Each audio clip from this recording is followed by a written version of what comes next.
Morning హడావిడి లేకుండా పిల్లలకి లంచ్ బాక్స్‌లోకి ఈజీగా ప్రిపేర్ చేసుకునే ఎగ్ రైస్ అండి. దీనిలో స్పెషల్ ఏంటంటే గరం మసాలా పౌడరు, సాసులు ఏమీ యాడ్ చేయము.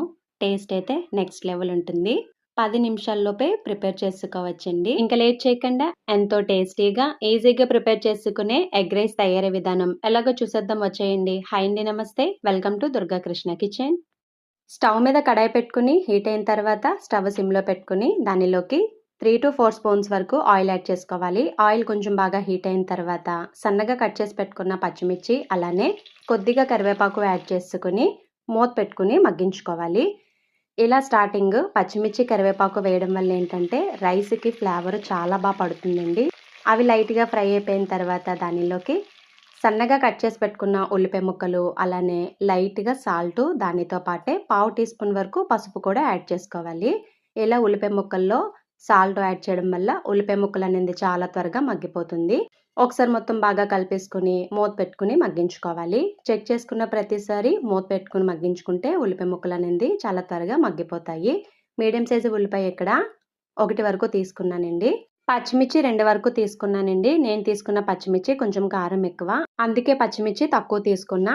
చూసారు కదా, ఉల్లిపాయ ముక్కలు ఇలా బాగా దగ్గర పడిపోయిన తర్వాత దానిలోకి ఇలా మధ్యలోకి కట్ చేసి పెట్టుకున్న టొమాటో ముక్కలను కూడా యాడ్ చేసుకోవాలండి. మీడియం సైజు టొమాటోలు ఇక్కడ బాగా ముగ్గినవి 2 వరకు తీసుకున్నా. అలానే అప్పుడే దంచిపెట్టిన అల్లం వెల్లుల్లి పేస్ట్‌ని కూడా 1 స్పూన్ వరకు యాడ్ చేశాను. దానితో పాటే లైట్‌గా ఉప్పును కూడా యాడ్ చేసుకోవాలి.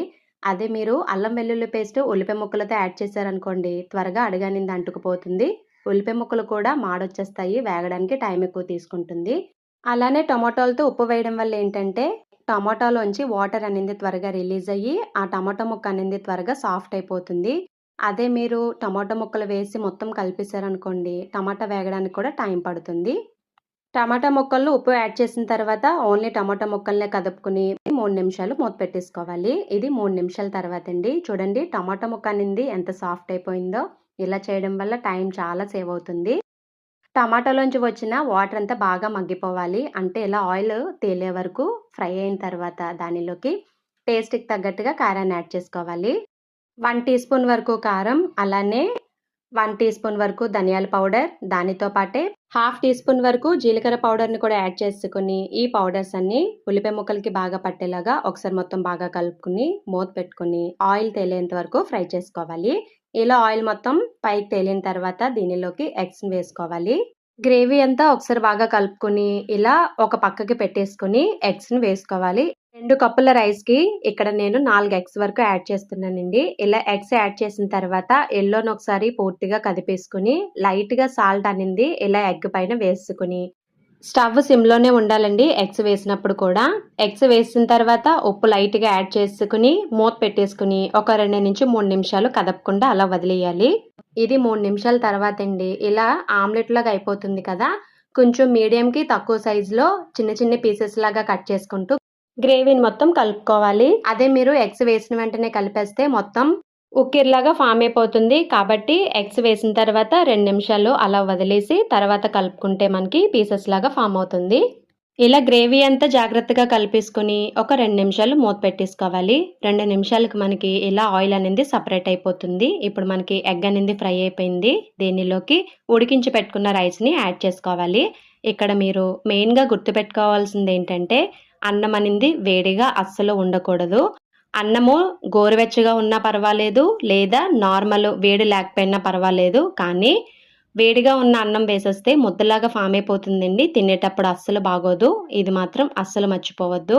అన్నం యాడ్ చేసిన తర్వాత హాఫ్ టీ స్పూన్‌కి కొంచెం ఎక్కువలో మిరియాల పౌడర్‌ని యాడ్ చేసుకోవాలి. దానితో పాటే సన్నగా కట్ చేసి పెట్టుకున్న కొత్తిమీరను కూడా యాడ్ చేసుకోవాలి. అలానే టేస్ట్‌కి తగ్గట్టుగా ఉప్పును కూడా యాడ్ చేసుకోవాలి. ఆల్రెడీ ఉల్లిపాయ ముక్కల్లో, టొమాటో ముక్కల్లో, అలానే ఎగ్‌లో కూడా యాడ్ చేసాం కదండీ! ఉప్పు అనేది చూసుకొని యాడ్ చేసుకోవాలి. కొత్తిమీర యాడ్ చేసిన తర్వాత జాగ్రత్తగా రైస్‌ని కలుపుకొని, కొద్దిగా కొత్తిమీరని కూడా యాడ్ చేసుకొని, మూత పెట్టేసుకొని, స్టవ్ సిమ్‌లో పెట్టి ఒక 5 నిమిషాలు అలా వదిలేయాలండి. ఈ 5 నిమిషాల్లో మూత అనేది తీయకూడదు. అంతేనండి. ఇది 5 నిమిషాల తర్వాత ఎంతో టేస్టీగా, ఈజీగా మనకి ఎగ్ రైస్ అనేది రెడీ అయిపోయింది. చాలా వచ్చిందండి టేస్ట్ అయితే. మీరు ఒకసారి తప్పకుండా ట్రై చేసేయండి. అలాగే ఇంకొక విషయం అండి. నేనిక్కడ క్లే కడాయిలో ప్రిపేర్ చేశాను కదా ఎగ్ రైస్ అనింది. క్లే కడాయి ఎలా యూజ్ చేయాలి వంటకు ముందు, అలానే కొత్తగా తీసుకున్న తర్వాత డీటెయిల్డ్‌గా వీడియో మన ఛానల్‌లో ఉందండి. ఆ వీడియో లింక్ అనేది నేను కింద డిస్క్రిప్షన్‌లో ఇస్తాను. మీకు ఇంట్రెస్ట్ ఉంటే చెక్ చేసుకోవచ్చు. అలానే ఈ వీడియో నచ్చినట్లయితే తప్పకుండా ఒక లైక్ ఇచ్చేయండి. మీరు లైక్ చేయడం వల్ల ఈ వీడియో అనేది మరికొంతమందికి రికమెండ్ అయ్యే ఛాన్స్ ఉంటుంది. అలానే ఛానల్‌ని సబ్స్క్రైబ్ చేసుకొని పక్కనే ఉన్న బెల్ ఐకాన్‌ని గనుక క్లిక్ చేసినట్లయితే నా వీడియోస్‌ని మీరు రెగ్యులర్‌గా ఫాలో అవ్వచ్చు.